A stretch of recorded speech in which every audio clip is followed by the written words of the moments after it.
In many respects, Madagascar is an unusual place, certainly in terms of scenery and the natural world. It has some unique species of flora and fauna, such as lemurs. Great international attention has been paid to protecting the threatened wildlife of this special island. But for the human inhabitants, Madagascar is far from a tropical paradise, and many of them need help to escape the poverty trap. Some aspects of life on this huge island off the southeast African mainland have remained largely untouched for centuries. Traditions and traditional dependencies are in some cases literally rooted in the soil. Rice is the main food for most of the 15 million Malagasy people. But even given the country's size and large-scale forest clearances, it is still not self-sufficient. Politics and economics have taken their toll on the poor, but sometimes the men, in particular, make a bad situation worse. Cockfighting is very popular, and for the poor, very expensive. The cost of a good bird is several times the official minimum monthly wage, which is equivalent to about $23 US. So buying a cock isn't possible for most people. But gambling on one is, and that's where many men spend some of the little money they earn. Other traditions are more unusual, and not so often seen or able to be filmed. The Famijan of the Highland Marina people is one. They rebury their dead to keep their ancestors happy, even if it upsets some of the living. The ceremony can take days and cost the families involved lots of money. But its popularity has led the Catholic Church occasionally to hold its own Famijan, here reburying several bishops. It's not to everyone's taste, but many Malagasy approve. The trouble is that it's mostly the poorer sections of society who favour such traditions. They're the ones best able to afford them. Although the country has an official minimum wage, it's estimated that more than half those in work earn less and so survive as best they can. This tiny shack is home to 3 adults and 2 children. The father has a job that pays about $2.50 a week. His daughter and grandson try to find daily work in the market, while his wife looks after their granddaughter. Good food, health and education are luxuries they can't afford. The markets are busy with plenty of sellers, if not always buyers. Children are workers, not students, here chopping wood to be sold as fuel. When humans replace animals and engines, it's a sign that the poverty is deeply ingrained. The Isuch area of the capital Antananarivo is the city's poorest, but even its rubbish might support life. Washing clothes for money at the common well might earn these women about 25 cents a day. As unemployment in Madagascar grows, so too does the informal work sector, with people earning money wherever and however possible. The cost of basics varies, but rice at about 8 cents a mug means washing for hours. Prostitutes earn far more. Prices for intercourse range from about 50 cents for locals in the poor areas to around $35 for a Vasa or white tourist. Some women hope the Vasa will marry them and take them away. Few are lucky. Some do it to survive, others to buy things. I have a little girl with my mother. She lives with me and I don't work. Finding work is very difficult. There's nobody to take care of me. That's why I come out. I want money to do what I want. To buy clothes. To eat what I want. Like that. For those who can't find work and won't prostitute themselves, life in Madagascar is about as low as it can get. The country is officially rated as one of the poorest on the planet, in spite of its potential. For that, most people blame politicians and widespread corruption.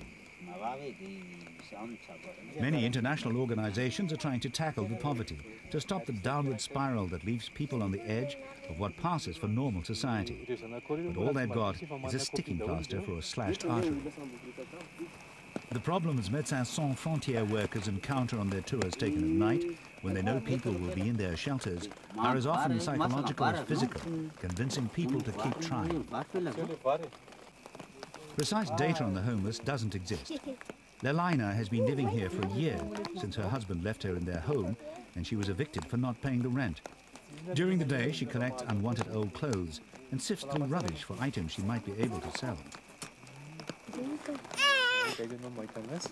Many people have migrated from the countryside to the towns in search of work, but few are successful.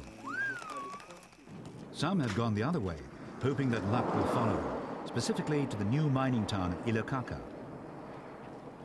Until November 1998, this land was empty. Then sapphires were discovered.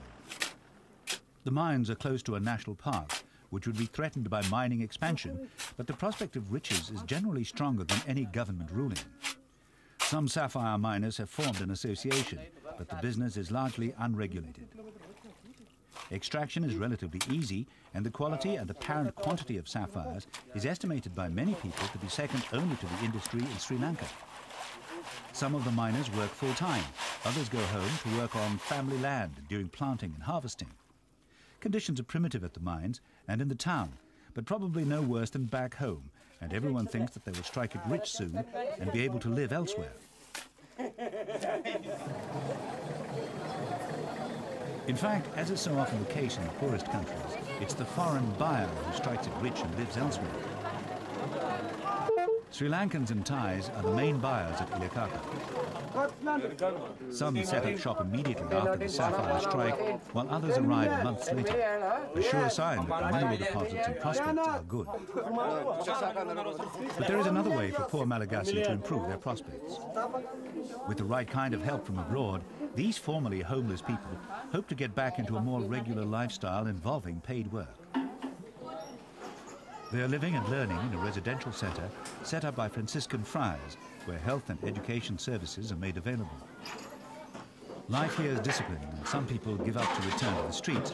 But for those who stay, there are rewards for themselves and their families, not just physical and material, but psychological too. The Association des Sans-Abri, or ASA, was established in 1991 by Father Jacques Tronchon.